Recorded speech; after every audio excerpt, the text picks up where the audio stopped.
అయి ఉండొచ్చు కదా, అయింది కూడా.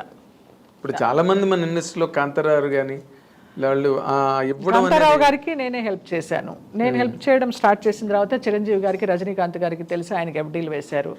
మమత, మన కమెడియన్ మమత, ఆమెని సామాన్లన్నీ బయట పడేసి అద్దె కట్టలేదని రోడ్డు మీదకి ఏడిస్తే ఆమెకి నేను 25,000 ఇచ్చి చిరంజీవి గారికి చెప్తే ఆయన ఎఫ్డీ వేశారు దానికి.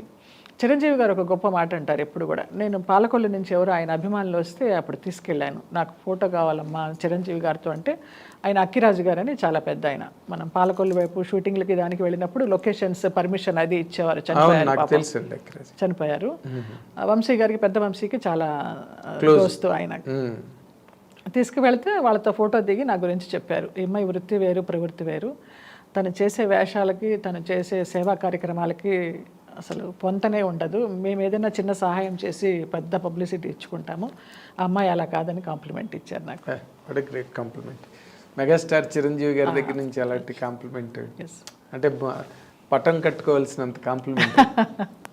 సంతోషించాను చాలా. అలాంటి ఒక మాట ఎంతో తృప్తినిస్తుంది. ఇవన్నీ ఈ అసంతృప్తులన్నీ పక్కనకి వెళ్ళిపోతాయి. అంటే మీరు సినిమా ఇండస్ట్రీలో మీకు లభించిన ఈ కైండ్ ఆఫ్ సాటిస్ఫాక్షన్ ఏదో, దాంతో మీరు ఇంటి హోమ్ ఫ్రంట్ లో ఉన్న షాక్స్ ని బాగా ఇచ్చేసుకున్నారు అనుకుంటున్నాను. అంతే కదా, కరెక్ట్. అంటే బయట ప్రపంచంలో మీరు more successful than at home. అవును, అంతేనా? అవును. మరి మీరు ఎప్పుడు కూడా వాళ్ళకి, కుటుంబంలో ఉన్న వాళ్ళందరికీ మీరు మీ మీరు చూసుకోండి, మీ పని మీరు చేసుకోండి అని ఏ రోజున చెప్పలేదు? ఏ రోజు చెప్పలేదు. నాకు అట్లా చెప్పలేను. నేను మరబొమ్మలాగా వదిలి, నాకు శక్తి ఉంది, నేను చేస్తాను అంతవరకు. ఇప్పటికి కూడా, ఈ రోజు వరకు కూడా అంతే. ఇంకా 2 మేనగోడలు ఉన్నారు నాకు పెళ్ళిళ్ళకి, వాళ్ళకి చేర్చి పెడుతూ ఉంటాను, ఉన్నా లేకపోయినా. నాదే బాధ్యత అంతే. నేను చేస్తే నాకు సంతోషం. నా అమ్మ నాన్నలు పైలోకాల నుంచి నన్ను దీవిస్తారు, వాళ్ళ ఆత్మలు శాంతిస్తాయని నాకు ఒక నమ్మకం. ఎందుకంటే అమ్మ పోయేటప్పుడు చెప్పింది, వీళ్ళందరినీ చూసుకోవే కొంచెం, వాళ్ళు ఎవరికి ఏమీ దోవలేదనేసి. ఇక ఆ మాట ఉండిపోయింది, ఆమె ఇచ్చిన జన్మ ఇది, ఆమె పెట్టిన భిక్ష ఇది అనేసి. అలాగా గ్రేట్ అండి, దండం. ఎందుకంటే మాకు తెలిసిన జయలలిత గారు, ఆవిడ ఎంత సున్నితమైన పర్సన్. ఆర్టిస్ట్ అంటేనే సున్నితంగా ఉంటారు. చిరంజీవి గారు కూడా చాలా సున్నితమైన మనస్తత్వం ఉన్నాయి. ఆయన ఉన్నారండి, మహానుభావులు ఉన్నారు. అలాంటి మా జయలలిత గారు ఇన్నాళ్ళు ఈ జీవన సంగ్రామంలో ఎన్ని ఒడిదుడుకులు, ఎన్ని ఎత్తుపల్లాలు, అలసిపోలా ఎప్పుడు. అలసిపోతే ఇంత గ్లామర్గా పడడం లేవడం తప్పించి అబ్బా అని ఎప్పుడు అనుకోలే.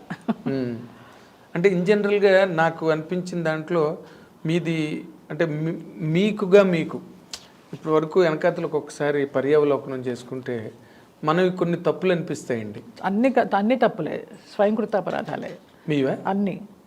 కొన్ని విధిలిఖితాలు అనుకోవచ్చు కానీ స్వయంకృతాపరాధాలు ఎక్కువ, విధిలిఖితం తక్కువ.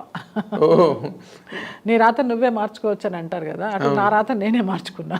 ఓవర్ పొసెసివ్నెస్, కుటుంబ సభ్యుల మీద అలవి మాలిన ప్రేమానురాగాలు, అవసరమైన, అవును, అంటే ఓవర్ ఎఫెక్షన్స్ అవి కూడా తెలియదు తల్లిదండ్రులతో నాకు. మామూలుగా పుట్టాము, పెరిగాము, చదువులు బళ్ళో వేశారు, డాన్స్ నేర్పించారు, ఏం కావాలో అది కావలసిన బట్ట ఇచ్చారు, తిండి పెట్టారు, అంతవరకు. కానీ డిగ్రీ వరకు కూడా నా ఇంట్లో రేడియో లేదు, గుంటూరులో ఉన్నప్పుడు. నేను చెన్నై వచ్చాక ఇవన్నీ ఒకటొకటిగా ఈ లగ్జరీ లైఫ్ చూసి చేసుకున్నవి. ఏమో తెలియదు మరి, అది అలా జరిగిపోయింది. అంటే మరి అంతమంది ఉన్న ఇంట్లో రేడియోలు గట్ట ఎక్కడ వస్తాయి? అదే 2 పూట్ల భోజనానికి సరిపోతుంది రేడియో ఎక్కడి నుంచి? అవును, అప్పుడు బంగాళదుంప కూర చేసి రసం పెడితే చాలా రిచ్ ఫుడ్. ఎగ్జాక్ట్లీ. పైగా మీరు బ్రాహ్మలు, ప్యూర్ బ్రాహ్మలు. అదే అందుకనే ఇన్ జనరల్గా ఈ సినిమా ఇండస్ట్రీలోకి వచ్చిన తర్వాత మీరు మొదట బిగినింగ్లో అసలు మ్యారేజ్ అన్న కాన్సెప్ట్ మైండ్లో లేదండి మీకు? లేదండి, నాన్న అలాగ నూరిపోసేసారు. నేను డాన్స్ చేస్తున్నప్పుడు, క్లాసికల్ డాన్స్ ప్రోగ్రామ్స్ ఇస్తున్నప్పుడు IAS ఆఫీసర్స్, IPS ఆఫీసర్స్ వచ్చేవారు, అమ్మాయి చాలా బాగుంది, మేము సంబంధం చేసుకుంటామని. అసలు పెద్దగా కేకలు పెట్టేసేవారు, హార్ట్ టూట్, నా పిల్ల డాన్సర్ అన్న కావాలి, పెద్ద హీరోయిన్ అన్న కావాలి, అంతే, పెళ్ళనేది చేయని జన్మలో దానికి అనేవారు. అలాగా నాకు కూడా నిజమైన తండ్రి కాదు ఊరికే మన జనరల్గా ఎవరైనా ఏ ఫాదర్ అయినా ఆడపిల్ల ప్రైమ్ మినిస్టర్ అయినా పక్క నుంచి సంబంధాలు చూద్దాం ట్రై చేస్తారు. ఆయనకి లేదు అసలు ఆ ఉద్దేశం. ఇంకా అమ్మ కూడా చాలా నార్మల్ హౌస్ వైఫ్. నేను ఆవిడ చూసానండి, అసలు నోట్ల నుంచి మాటే రాదు. అవును, అలాగా ఒంటి నిండా నగలేసుకుని కూర్చుంటుంది. నేనేం కొనుక్కుంటే ఆవిడకి అది నగల కొట్లాగా కూర్చోవడం చెన్నైలో నాకు కూడా కొనిపెట్టే బాపాయ్ అంటది. అవన్నీ వేసుకుని నా నగలన్నీ వేసుకొని మొత్తం నిండుగా అలా కూర్చుంటుంది అంతే. ధన్యులండి మీ తల్లిదండ్రులు, నిజంగా మీ కుటుంబం. ఎందుకంటే మొత్తం వాళ్ళ శక్తి అంతా దేవుడు మీలో పోస్తాడు. మీరు తెలియదు. ఎస్, వాళ్ళందరినీ చూసుకోవాలి, ఎక్కడో కూడా వాళ్ళ మీద పొరపచ్చాలు లేకుండా. బట్ అలాంటి మీకు అంతలా చెవిలో ఇల్లు కట్టుకుని నూరు పోసారు మీ ఫాదర్ అని మీరు చెప్తున్నారు.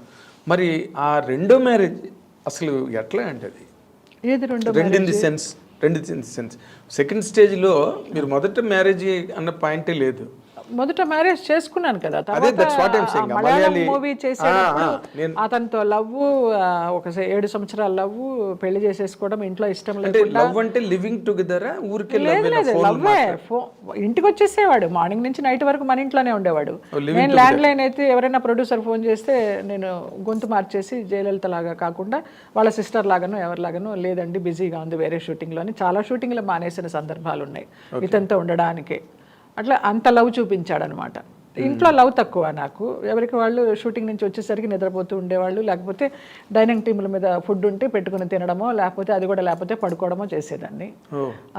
రోజుకి 3 షిఫ్ట్ చేసేదాన్ని. పెద్ద నాతో ఎవరు ఇంట్లో వాళ్ళు కూడా షూటింగ్కి వచ్చేవాళ్ళు కాదు.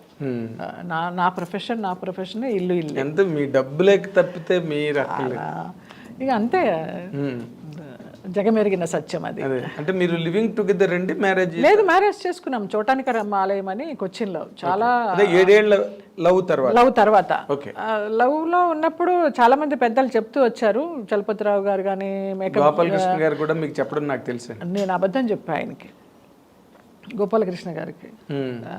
కేరళలో షూటింగ్ అని చెప్పి వెళ్ళి పెళ్లి చేసుకున్నాను. నేను పెళ్లి చేసుకుని వచ్చిన తర్వాత తిరుపతిలో షూటింగ్ మాది.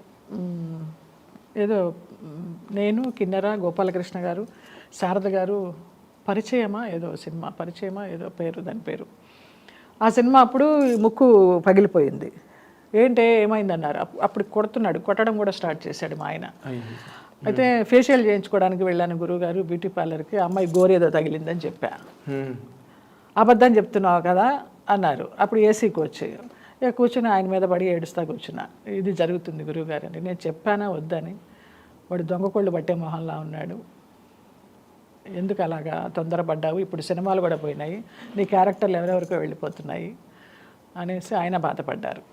అవును, వాళ్ళు పరుచూరు బ్రదర్స్, ముఖ్యంగా గోపాలకృష్ణ గారు, అయ్యో గురువుగారు టైంలో ఆయన ఒక దాన్ని ఏమంటారు, ఒక బడిలాగా మిమ్మల్ని అందరినీ కాపాడుకున్నారు. నిజంగా శారద గారికి క్యారెక్టర్లు రాసిన, మీకు రాసిన, శివపార్వతి గారికి రాసిన, ఆయన చాలా తాపత్రయపడ్డేవారు. మళ్ళీ నిన్ను ఒక శారదలాగా చేయాలి నాకు అనేసి. కానీ మనకి రాసి ఉండాలి కదా ఆయన మాటలు. అప్పటికే ప్రొడ్యూసర్స్ చాలా మంది మాటలు వినడం కూడా మానేశారు. వాళ్ళ ఇష్టం, హీరోలే క్యారెక్టర్స్ అయిపోయింది, మారిపోయింది. వాళ్ళు ట్రెండ్ ఉన్నంత కాలం వాళ్ళు రూల్ చేశారు. అసలు ఎంత చెప్తే అంత వాళ్ళు. అవును. తర్వాత ఆ టైం